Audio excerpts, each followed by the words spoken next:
that feeling of relief, that's something I often use with intuition. Even if someone is considering something, going, when you consider this course rather than that one, how do you feel? And when people say, relieved, yes, that's one of the ways our intuition is saying, whew, this feels good. That's remarkable. Cue music. Places, everybody, places. We're starting in 3, 2. Welcome to the Autoimmune Hour, where we look at the rise of autoimmune disorders. I've brought together top experts that range from doctors, specialists, nutritionists, researchers, and even those recovering from autoimmune to bring you the latest, most up-to-date information about autoimmunity and how to live your life uninterrupted. Thank you for joining us here on the Autoimmune Hour with Sharon Sayler. Always seek sound legal, medical, and or professional advice regarding any problems, conditions, and any of the recommendations you see, hear, or read here on the Autoimmune Hour, Understanding Autoimmune, and Life Interrupted Radio. Join the Autoimmune Hour's Courage Club. Sign up now at understandingautoimmune.com. Now, back to your host, Sharon Sayler. Welcome, everyone, to the Autoimmune Hour. I'm Sharon Sayler from SharonSayler.com, and it's my honor and pleasure to be with you here on another brand new episode. And I'm really excited about this episode because I reached out to our dear friend and returning guest. She's one of our superstar guests, Bev Martin, because I'll tell you what, I've had a couple of crazy dreams lately, and I felt like my intuition was trying to talk to me in those. And they turned out to be pretty close, pretty spot on. I'll tell Bev and you about those in a little bit. But I reached out to Bev because I thought, how does our intuition talk to us? That was my question. Is this just a crazy, weird dream, bad B-movie dream, whatever? Or was it really trying to say something to me? And let me introduce Bev if you don't know her yet. And you can always find out all her other episodes over at understandingautoimmune.com. And I'm going to read her bio because I want to get it right for you guys. Bev Martin, she is a natural and trained intuitive, a certified professional coach, a member of ICF International Coaches, a master practitioner of NLP and health, and a certified facilitator of clean language and symbolic modeling, and a certified hypnotherapist. And she is amazing. She is so awesome about understanding the unspoken, the unseen, and what does it all mean. So, Bev, thanks for being on the show. You're welcome. Thank you, Sharon. It's always fun. I learn a lot in our conversations, so thank you. Oh, so do I. And as I mentioned to you, when I coerced you, I didn't have to coerce her, guys. She's always up for some fun. I wanted to know, from your point of view, Bev, how does our intuition talk to us? In so many ways. Our intuition is running all the time. And when we stop and listen, which I advocate for, actually just stopping and listening and saying, like, what is it that I know? Then intuition, we have a relationship with intuition and it works well. Sometimes when we're busy having a busy life and we forget to do that, intuition has to get louder. It's regrettable when that happens because intuition getting louder sometimes is things happening to stop us, to get our attention, to make us slow down. Or it's finally, something like really attention getting, instead of listening to it at a whisper, now it has to become a shout. And intuition is there all the time. We know what we know. It's a thread running through. And we just stop, listen in. What is it that I know? Or paying attention to what's happening when I think about this.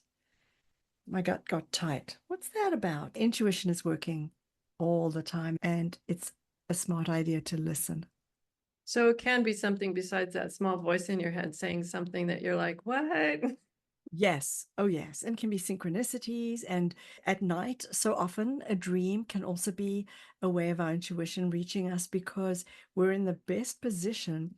That chatterbox, logical mind that thinks it's the boss of everything, it's sleeping. So the intuition says, okay, finally, here's something I think you could know. Oh my gosh, yeah. I've had some wild dreams lately that were pretty intense that had me wondering. Now, I'm going to share one. I think Bev knows this story. It was a while ago. I had a dream and it was very vivid. And I've never had this happen before. It was like both of my eyes were arguing with each other. And I was the observer of my eyeballs arguing. It was very strange. I tell you guys, community, it was.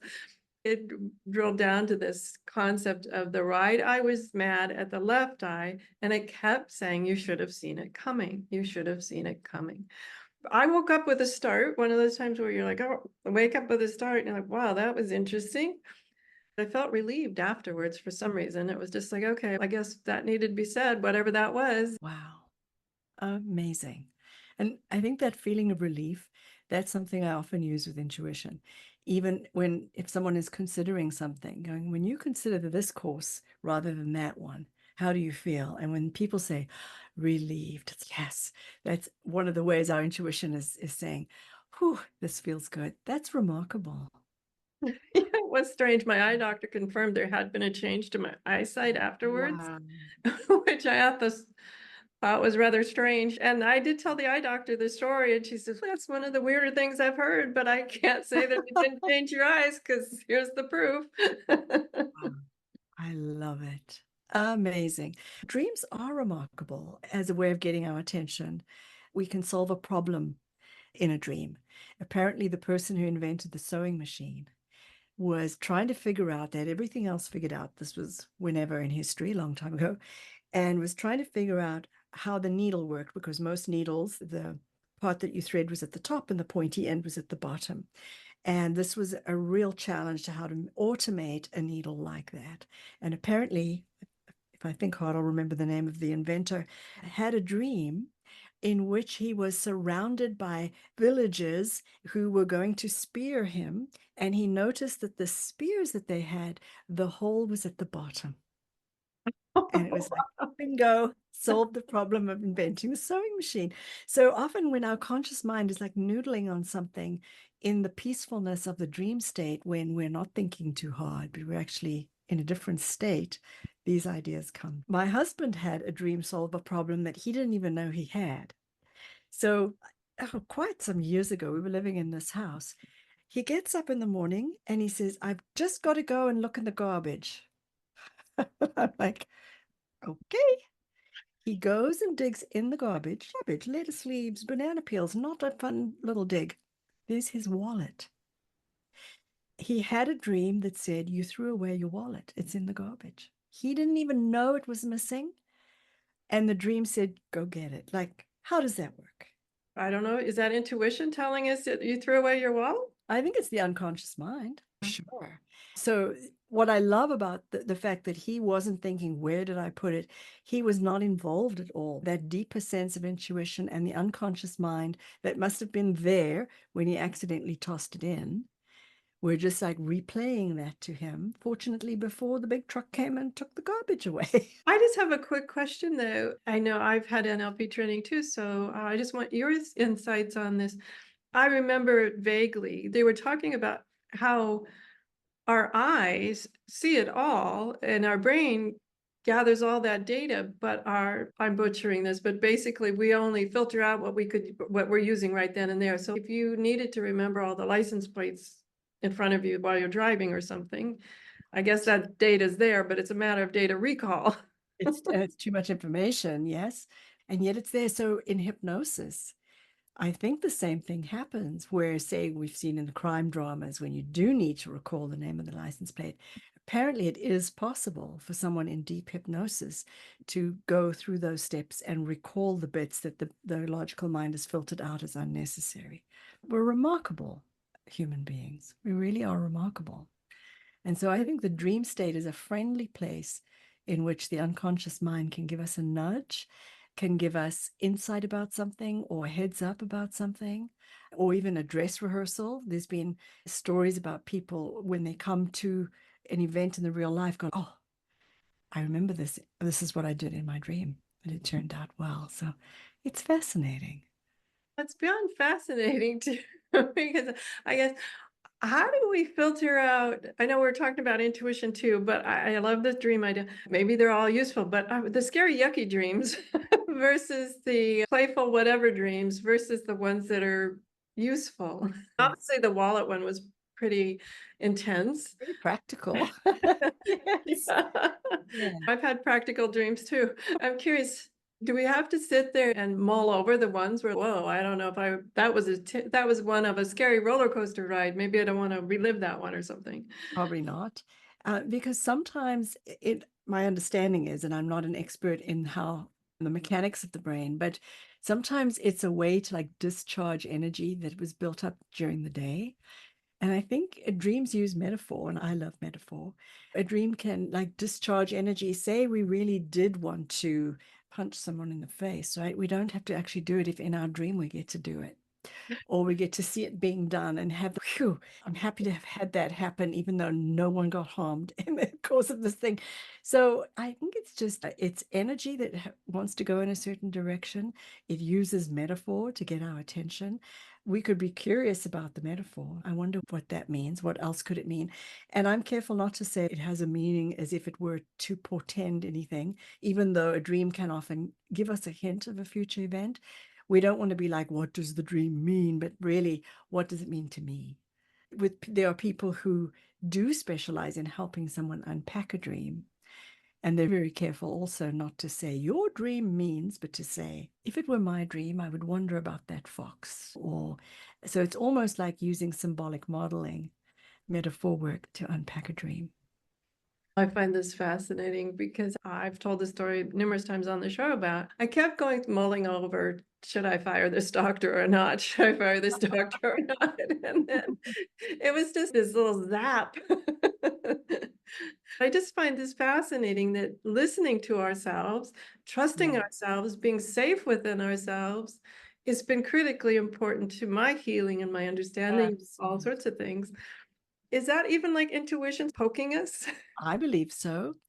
Because it's a way that it's getting our attention in some way.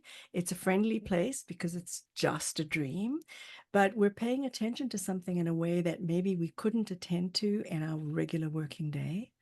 Something is becoming conscious that was so deeply unconscious we couldn't see it. So it's remarkable. And so paying attention to dreams in the same way as we would to any kind of intuitive events is to get curious, to say, what if I've had 6 dreams in a row in the last several nights? Was there a theme? Or how come every dream is talking about? You get curious about if your dreams were wanting to get your attention, what is it they'd like me to know?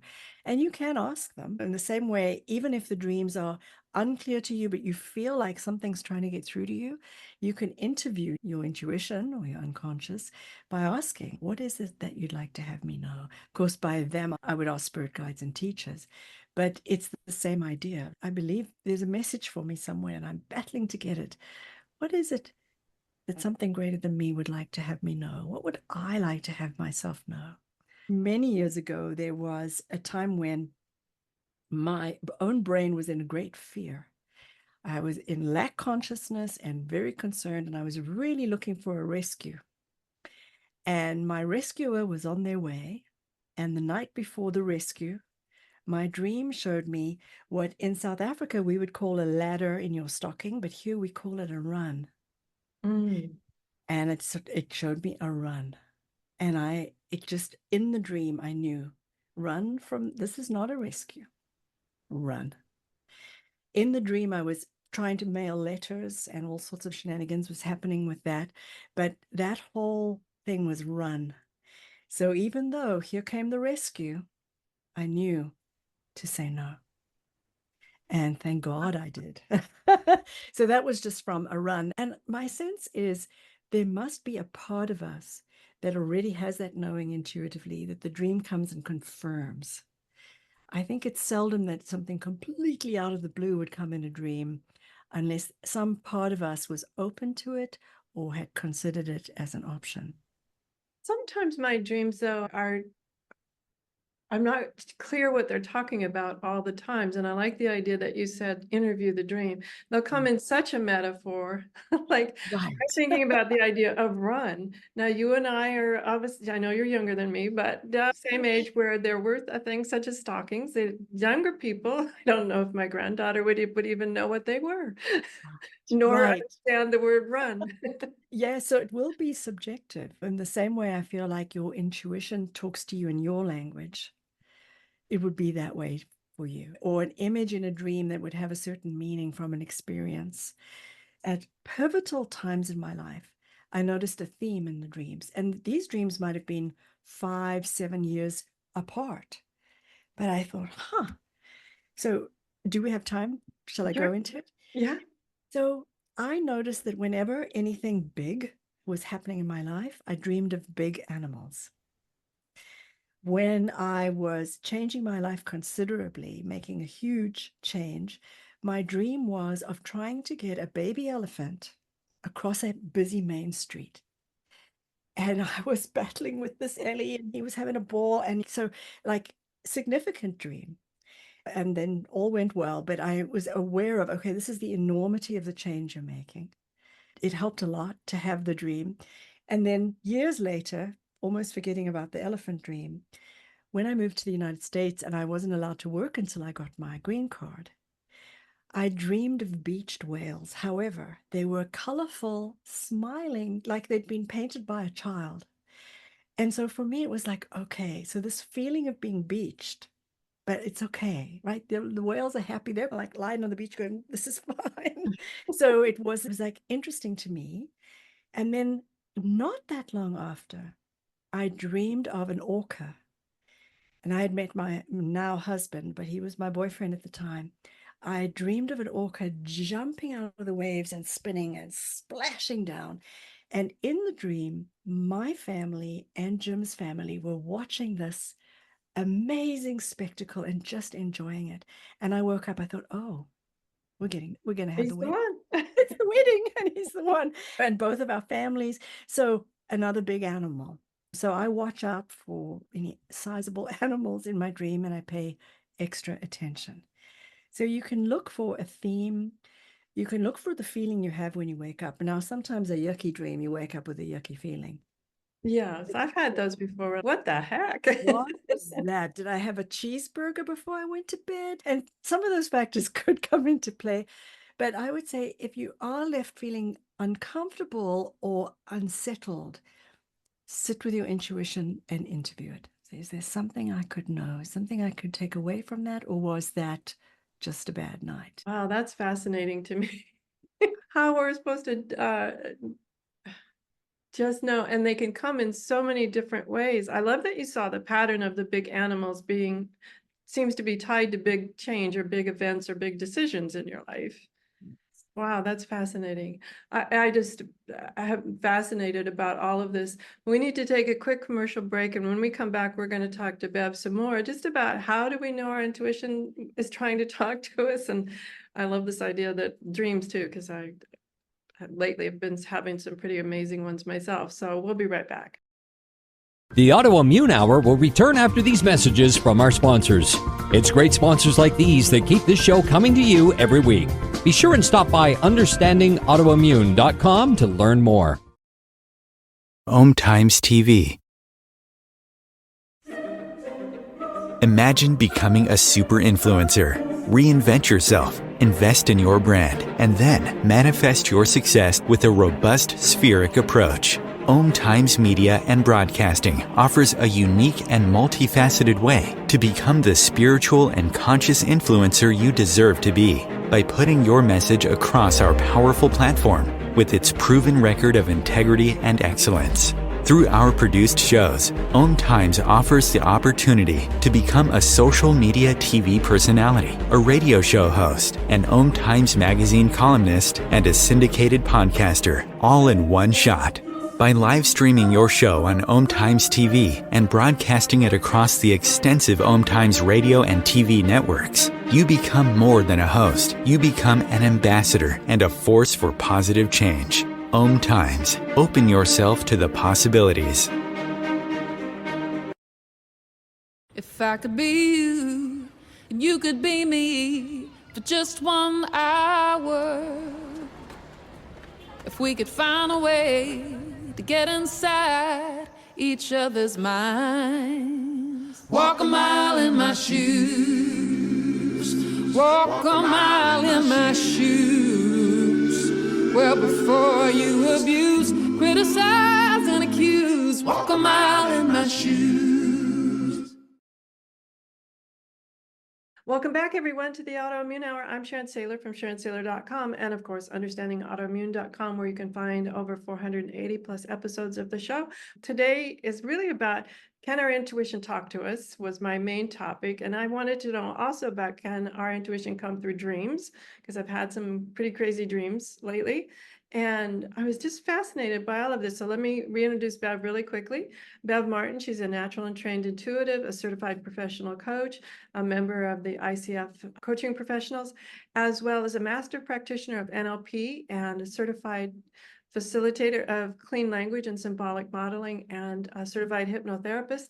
And Bev, this has just been awesome and fascinating about dreams and intuition. I've been working a lot lately on my autonomic nervous system, and we've had Sarah Payton on and other experts, and some of those things are all about our autonomic nervous system. And I have found how much that plays in wellness and well-being.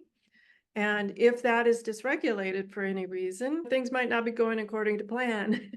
And one of the things that I've been working on, and I'll say the external world here, the vivid world, whatever we want to call it, is letting my intuition know, letting myself know, letting my autonomic nervous system know that it's safe. Where I'm now is safe, where I used to be perhaps wasn't, or at least my autonomic nervous system didn't feel safe there. And really encouraging my autonomic nervous system to find ways to make it sure that it feels safe, to then know that it's safe. For me right now, I'm working on this feeling so my autonomic nervous system knows it's safe, that I'm not there anymore, I'm here. One of the things about the intuition that I wanted to bring up was little ways that it talks to me. And yes, we'll get back to dreams too. I know we're wandering all over, but I love Bev. She runs down rabbit holes with me. I was driving down a road, and this road has 4 lanes, but the outside 2 lanes are super narrow. At least for me, I just feel like I'm going to wipe out somebody's side mirror when I drive this road. I kept hearing my intuition said, get in the other lane, get in the other lane. And I kept arguing, going, I don't want to be, I hate that lane. I don't want to be in that lane. And bam, somebody for the 5th car behind just piled into all of us and shoved us up into each other. And I was thinking, that was so pronounced, so hello. And yet I argued with it. Lesson learned. I don't argue when I hear that voice anymore. But obviously my intuition was talking to me there. But I still find that fascinating how, I guess I don't know the mechanics of it. Over time, when you have had a few experiences like that, you'll get to know how your intuition lets you sort of calmly get in the other lane. And over time, to practice knowing the difference between hearing that and worrying, because our own brain can go, I wonder if I should get in the other lane. Oh, I don't like this hill. But we start to see, okay, there's a difference between me ruminating and that calm, clear voice saying, get in the other lane. And I also believe that we shouldn't just obey every voice our intuition says. We still get to say whatever, but results may vary. It's a relationship rather than the boss of you. But I know of a client who told me that she had been somewhere in the United States in a big post office, standing in a line, and her intuition said, go to the bathroom. She said, I don't need to go. Go to the bathroom. But why would I go to the bathroom? Lose my... She went to the bathroom and shots rang out. Oh my gosh. Everyone was actually okay and all was all right. But then she was like, oh, thank you. That's why I was safely in the bathroom. So I think the more you listen to it, the more you know when it's like a mother and a child. Okay, that voice means business. Let's not debate. Let's just do it. It's funny you say that, because that voice saying get in the other lane, I still recognize that voice when I hear it. Yes. And I, up until that time, I probably would have not paid attention to it, but after the accident, and now when I've heard that voice again, it's like your mom saying your full name, like your middle name. Yes. You come here right now. Okay, that's that voice. Yeah. Yes. Okay. That makes sense to me. One way to think about it too, it's a relationship between you, your higher self, your whole purpose for being. Your intuition is like your GPS guiding your life. It doesn't know where you want to go. You say where you want to go, and it says, oh, I'll help you get there. Let's go here. Let's go there. Whoop, don't marry that man. Come over here. So it works that way. And so, in the relationship with your intuition, have conversations and ask questions, but don't ask your intuition to do your work for you. In other words, don't ask for answers like it's Siri or Google. Hey, intuition, how about so? I You love that. have converse with your intuition and you ask for insight. Help me understand more about such. What can I know about this that could be helpful? As long as you know that the buck stops with you as the decision maker. So I don't want to hear from anyone, certainly anyone I have taught how to use their intuition. I don't want to ever hear anyone say, my intuition said, no. You have a relationship, you listen to your intuition, and then you decide what to do with it, right? That's discernment. So we ask for insight. We say thank you for what it tells us. We might need, when I think of a quest, when we're on a quest, we want to go somewhere, like our GPS. We put in the GPS, I want to go here. Please help me along the way. Sometimes people will say to me, I don't hear anything from my intuition. What are you working on? What are you learning, or where are you growing? They're like, I'm waiting for my intuition to tell me. So that's like saying to the GPS, I'm just going to park. You tell me where we're going. Doesn't work like that. So this is what I would call power keeping in the relationship with your intuition. And the more that you keep your own power and engage in the relationship, your intuition will often be much more willing to communicate with you. If we just said, whatever you tell me, I'm going to do, it's not safe. It's Mhm. not safe. We wouldn't do that with a person. I often tell this sort of silly story when I teach intuition about discernment, which is about a woman who was wanting to eat healthily and be well. And she'd done really very well. She was only eating like really good, lively fruits and vegetables. And what she did in discipline was she went down a different street than the bakery that she used to go to for donuts. And this was part of her maintaining her health and well-being, doing these different habits. But then one day, she accidentally found herself on that street right near that bakery. And she said, God must want me to have some donuts. And she said, God, if you want me to have some donuts, open a parking place right nearby. And what do you know? The 33rd time she went around the block, there was a parking place. So I'm being very rude, but that's discernment, is like the difference between, oh, that must be meant to be, compared to my intuition is guiding me in this direction, but I still have the steering wheel. Yeah, I love that, because our last chat was about good enough thinking, where Yeah. people, especially in the terms of wellness, I've had lots of very interesting conversations with people in different stages of healing from autoimmune. And sometimes they get to this plateau where they don't have all their health back or whatever. They're dealing with numerous things, like juggling many types of things. An outsider can go, whoa, could be better. There's all sorts of interventions possibly, but they're stuck in this good enough thinking. And that reminded me of the GPS kind of going, GPS, tell me where we're going today kind of Right. idea, where you can get to this place in your mind, well, it's certainly not like it was. My health, my healing, my whatever, you know, this is good enough. I'll hang out here. Mhm. But I It, always like to ask myself the question. This isn't my intuition. I ask myself, maybe, I don't know. Are they different? I don't know. Anyway, I ask myself, seriously, at this place in your healing, you're still giving up an awful lot, and you right. haven't even tried to see if you can get there. Can I be willing to ask for more? Oftentimes we're afraid of being disappointed, but that sense of where would I really like to go? And then pay attention to the signs along the way. Does my car naturally slow down here? Is something telling me to change lanes? We pay attention in that way. What's fascinating to me that I'm wondering about, though, when we get to that place of that good enough, this is good enough thinking. I've had people say, I just want my old life back. And I've always wondered, what is it? It's sometimes trying to tell us, maybe your old life. I don't understand that concept of my old life. I really think of all the things I've done since the diagnosis that would not have happened, and they were all good things. Yeah, the diagnosis sucks, okay? I'm not going to sugarcoat that part. But yeah, it was a direct turn. I quit going one way and took a very decisive turn. But when somebody says you want your life back, I'm like, no, not really.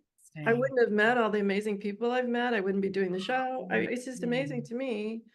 right. And want to encourage people to not get stuck in that good enough thinking. And that's what your comment about the GPS and okay, GPS, take me somewhere got me thinking about. So I love to connect questions with quest because you can interview your intuition. You can ask questions for insight, as we've said, not necessarily answers, because you're the boss of you, but you can ask questions like, okay, so this situation, what can I learn from this? Does this help me to be more of who I am? Or how can I be sure I am myself given this situation, which would tempt me to perhaps be or feel something differently? So we get to continue to engage with the intuition. And so think of it as intuition. It's a teacher inside of us, it's our own inner teacher. And so we can ask questions to say, what can I know about this? Or I'm considering this as a response. Do I feel like, whew, relief? Yep, that's right. Doesn't mean it's easy, but it feels right. So our bodies are continually letting us know when we're in alignment with intuition. And I make my living from working with intuition. I've made my life's work. Do I always get it right? No, no. And there I would say either asking the wrong question or being fixed on the answer we or the insight we think we ought to have. So joke's on me. So here I am, a person who's very intuitive. I speak with people who are on the other side. My sensitivity is part of my work. I didn't know I was pregnant. Interestingly, I did. Not you, but when my first pregnancy, I knew within about 24, 48 hours, I didn't know I was pregnant though. I knew something was different. Something was up, Yeah, right? something changed. And see how your sensitivity, you paid attention. You're like, what is this? Yeah, but I was so young and naive, I didn't realize what that meant But until you knew something was going on. oh yeah, I Right? knew something was going on. And of course, in the course of a few weeks, oh, that's what that meant. Yes. And that often is the case with intuition. Is you'll have a certain feeling. If your logical mind tries to get in there and make it logic, often that makes a mess of it.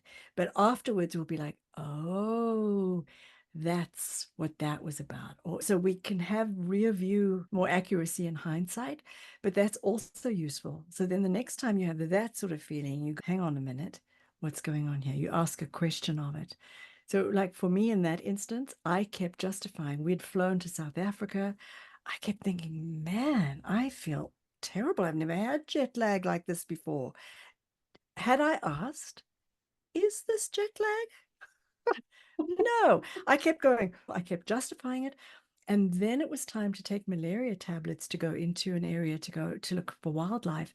And we had the tablets on the table, and my body was like, nope, you're not taking that. And finally I said, oh, am I pregnant? Duh.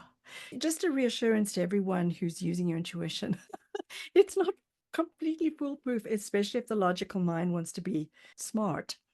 But yeah, so even that can happen. But a question helps us on a quest. A question like, is this for my highest good? Does this help me be more of who I am? Is there anything else I can understand in this dynamic? Very open questions that help you to gain insight. Your intuition is only too happy to assist. Now I want to tie this full circle and go back to dreams for a second. So can you ask the question like right before bed? Yes. And maybe, I don't know, maybe you won't dream about it then. Maybe it's a week later, or maybe you never dream about it. But Yes. can you ask a Yes. question before bed when things are like quiet and you can really focus? Yep. You can say, in my rest, help me to gain insight about such and such. Help me understand, da, da, da. Give me some awareness that will, for the highest good. You absolutely can. It's like an intention. And then have fun with and be open to all the ways that your dream can meet you where your intention is. Oh, wow. That's fascinating. Yeah. Yeah, it is. We're amazing human beings. And this engagement, this connection, asking a question in order to understand more fully or to be enlightened or to be informed. If we think of life as a school and we're asked questions in order to learn, there's all the kind of support for that. Mm. And speaking of school, the one thing I wish I had done, because as I'd mentioned to you, I recently had 3 very vivid dreams. And one of them I remember as if it was like in process now. The other one, there's some vague references. And the third, when I woke up, I was like, wow, I'll never forget that. I promptly did. So is there benefit to writing some of these down where you're like, wow, that was Yes. really more vivid than my usual dream, or that was really Yes. that was different than my usual dream? Make notes, and ideally make notes before you get up so that you're still mostly in that state. Some people who study dreams say that once you get up, the dream falls out of your feet. You change your state. So even have either a voice recorder where you just tell it into there or quickly jot down some things.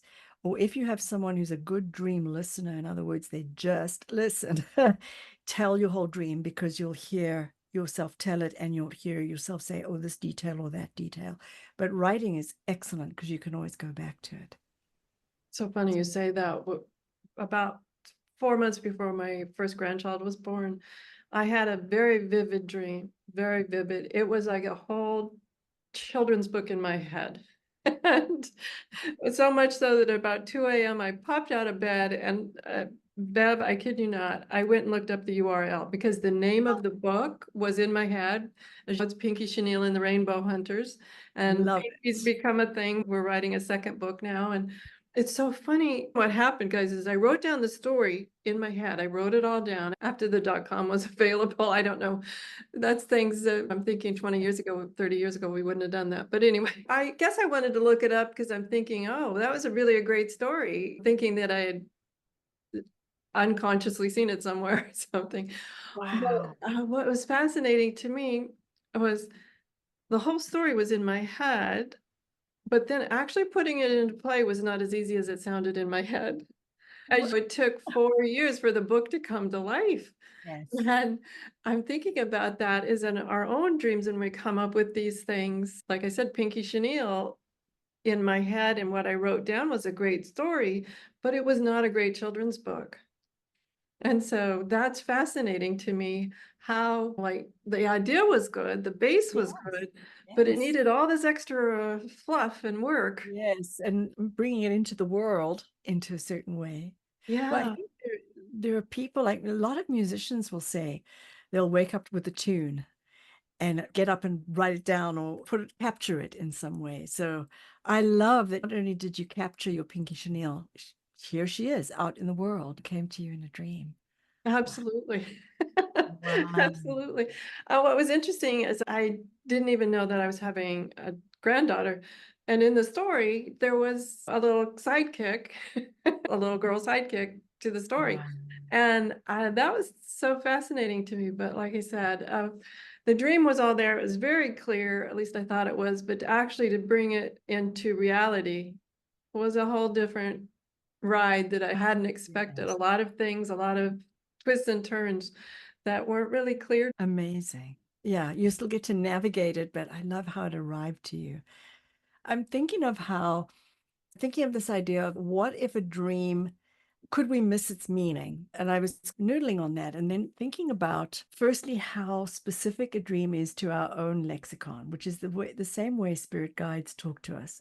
Give us a symbol that has meaning to us that somebody else might not. It'll be in your own language typically. But even if a dream metaphor is not clearly spelling out the thing, if you're in a state of openness to say, boy, that was a weird dream. Is there anything more I can understand or know from that? Is there something I'm missing? Your intuition will help you fill in the blanks. And the reason I'm thinking of that is years ago when I was teaching intuition in real life in a hotel space, as we used to do before Zoom, I used to have a pile of photographs And we would play this game mostly just to loosen up what people thought about metaphor. And the whole idea was just to have some fun. And someone would take a photograph and say, "Ooh, the message of this card." And maybe it was sea anemones. And the person would just make up a meaning for the card, and we'd all go, "Ooh." It was fun, part of loosening up our creativity, imagination, and intuition. And on one of the classes, there was a woman, and the picture on the card was of almost nothing at all. It was out of focus. You couldn't really tell. And she went, "Oh, okay, I know I'm supposed to give up smoking." And I remember looking, she got that from that. But no, her intuition, that was how she finally decided, okay, I will hear what my intuition is telling me. The picture had nothing to do with anything. That's my reassurance that even if we can't understand the dream, if we're open to whatever we're supposed to know, it's going to come one way or another. I had a little hit on that. What was fascinating, you said it was all fuzzy and all of that. I grew up in an era with smoking in the car, smoking in the elevator, smoking in the doctor's office, the Airplanes and thing, others. right? Right. I'm thinking of how, as a little child, how fuzzy the air was down there. It wasn't always crystal clear line of sight in a car when you got two parents that Good smoke. point. I don't know. That was where my mind went when you said it was all fuzzy. I'm like, Right, sometimes. hazy. Yeah, good point. But it just tickled me that somewhere her unconscious mind and her intuition was lying in wait for any opportunity to have it, her conscious mind go, okay, I got it. So I take that as reassurance that if we miss it, your intuition is not going to let you misunderstand something and not get your message. The more that you can pay attention, the more that you can quiet the mind and listen, you're going to get it. You will hear it or see it or feel it. So we've talked about the voices and the feelings and dreams. And I wanted to throw something out because the other day it happened to me and I wasn't really clear. And honestly, I regretted I didn't act on it. But what is deja vu? I had this weird feeling Oh, like I've been here before, but I hadn't been. yes. Oh, I know just what they're going to say. Yeah. Yeah, I honestly can't really explain it like in sciencey terms, but I think most every one of us has had that experience, and it's so odd. And I think quantum physicists can say there's no such thing as time on a line, like everything is happening simultaneously. And it's almost like a little tear in the space-time continuum that we jump ahead and we're like, oh, I know exactly what's going to happen here. I'd love to know more, but I can't shed any more light on it than that. Because I was fascinated by that, so much so that I made a phone call because it was like it was one of those moments where I went, Wait a minute. I was Yeah. expecting bad news. I don't know why. So I made a phone call and luckily there was no bad news. So Wow. it was just a weird moment. But honestly, even though I'm happy it didn't pan out, I felt relieved. And maybe that's part of that autonomic nervous system part, just wanted to feel a safety thing. I Yes. don't know, just check Yeah. in, make sure everything's good. And wherever you can breathe, I think that's one of the body's greatest indicator of all is really well. I have time to breathe deeply and fully. Everything likes that. Our bodies like it, our intuition likes it. Like it's quieting. Yeah. Oh, wow. Now we're down to about 7 minutes. I see the lucky 7-11 minutes on. Seven. And wanted to just open it up for, we've just gone a whole wide range. I know it wasn't what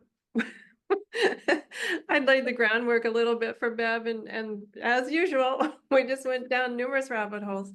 But what would you like to share with the audience about trusting their intuition, knowing it's intuition, and we can even talk about dreams? I would say have a fun and productive relationship with your intuition. It's almost like a relationship with a good friend. That how you have a shorthand with a good friend, when you talk often and you're up to date with each other's lives, you could phone and just go, hey, you don't need a whole preamble. We wouldn't ignore a friend for 15 years and then call up and say, hey, what do you think about such and such? What can you give me the answer? Be just incredibly rude and not very productive. So to have a relationship with your intuition is to take time to consider, how am I feeling about this? What do I know? If I knew what it felt to as I walk in this house. What is it that I know? When I sit with a friend, listen, as people often want to be able to hear their intuition and beef up your hearing, your listening skills with a person right in front of you so that you're not expecting yourself to listen in between the lines on a deeper plane when just basic listening. So crank up your capacity to listen. You hear between the lines, have a friendly relationship with your intuition, in which your intuition absolutely wants the best for you. She's your inner teacher. So you treat your intuition and your perceptions with respect. It doesn't always matter about, like sometimes people are concerned about always being right. Is my intuition right? I would say when you're developing your relationship with your intuition, a more useful question is it helpful? Is it helpful? Because accuracy is a different thing, and it puts us in the realm of wrong, good, bad, mistake. Insight, helpfulness softens it in such a way. And then when we remember that we're the boss of us, we're inquiring from our intuition, we're asking it to support us. But the buck stops here with our discernment, what we decide to do. Your intuition can be more freely speaking with you, knowing that you're responsible for what you do with it. So it's a relationship, and it's a wonderful relationship that helps you to get to know yourself more fully. Because, spoiler alert, that's our one job, to be ourselves. There isn't a dummy's book on how to be you, particularly. There isn't a YouTube on how to be you. Like, you are discovering the you-ness of you, and your intuition is in service of that. So when you become more of you by listening to your intuition, everybody happy. Mhm. One quick final question. Is it a weird habit that I always say thank you to my intuition? Not at all. Okay. That's a friendly I relationship. even actually say it out loud. I'll go, thank you. Thank you. Thank you. Yes, it's a friendly relationship. Exactly. I've been caught saying it out loud, and people are like, "No." It's part of that respect that includes you and respecting your perceptions. That sometimes there'll be something you'll think, I'm not sure that anyone else could agree with this, but it's true for me. And so that inner respect. Is there time to talk about a story of someone recently who had a dream that saved their life? Sure, yeah, go for it. Yeah. And under the guise of respecting your perceptions, this was a person, it's an actor called Mark Ruffalo, who we all know and love. And I don't suppose he'd call himself particularly intuitive. But apparently, while just before giving birth to their child, he had a dream and in the dream, a quiet, calm voice just said to him, you have a brain tumor. And he was like, and actually that is weird. So he spoke to someone that he trusted and said, I think I'm going crazy. I had this dream. And the person advised them, well, go and get it checked out. And then you'll know you're crazy and it was just a dream. And he had it checked out by a neurologist, and he did, in fact, have a brain tumor. And they were able to get to it early and take care of things. So I say this in that if he kept saying, I had a crazy dream, instead he said, what can I know about that? Even though he may not ever have been considered himself someone who talks to intuition. I'm so glad he acted on that. And the reason I mentioned that his wife was due, he didn't want to worry her until the baby was born and everything. So he quite privately took care of business. And then, of course, he had to have the surgery a little bit later. But quite a calm, clear dream, just giving him the information that he needed. Wow, that's amazing. So to be able to sort out all of the different voices in our heads Yes. and hear those that come in calm, clear voices. It's interesting you say that, because the ones I've had are often that calm, clear voice. To me, it's when I hear that very calm, non-argumentative, non-pejorative, just that calm, Yeah. clear voice giving a fact. See. Somehow I've been trained, as we mentioned, it sounds like coming to that mom voice, sparking my attention to pay attention to it. Oh So, my goodness.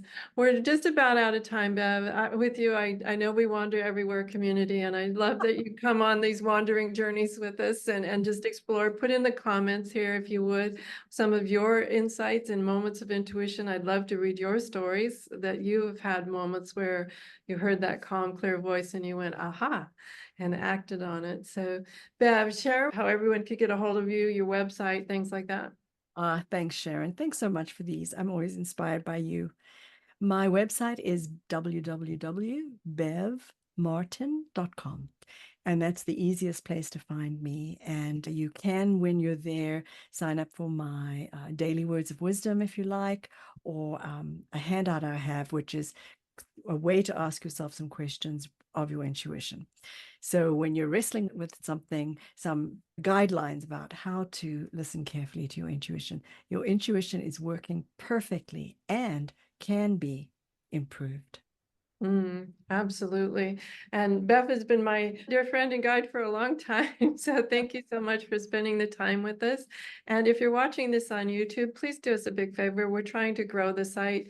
Yes, I let it languish for a while, but now with all the advent of easier getting video, guys, I'm not a good video editor when you watch our videos. But I hope they're always inspirational and informational to you. And if you've enjoyed our shows, please subscribe to the YouTube channel, Understanding Autoimmune, and help us grow and get the word out that you are not your diagnosis, that you are much, much more than that, and you're not alone. So join us here at understandingautoimmune.com. Go over and join the Courage Club there as well. Everyone, have a great week, whatever your adventures. Thank you so much, Bev, for joining us My again. pleasure. Thank you, Sharon. And have a great week. We'll see you next week. Enjoy. The information provided on the Autoimmune Hour, Understanding Autoimmune, and Life Interrupted Radio, including the websites understandingautoimmune.com and lifeinterruptedradio.com, plus social media, is for educational purposes only. What you read, hear, and see on the Autoimmune Hour, Understanding Autoimmune, and Life Interrupted Radio, and its websites, and other media outlets is based on experience only. The information should never be used for any legal, diagnostic, or treatment purposes.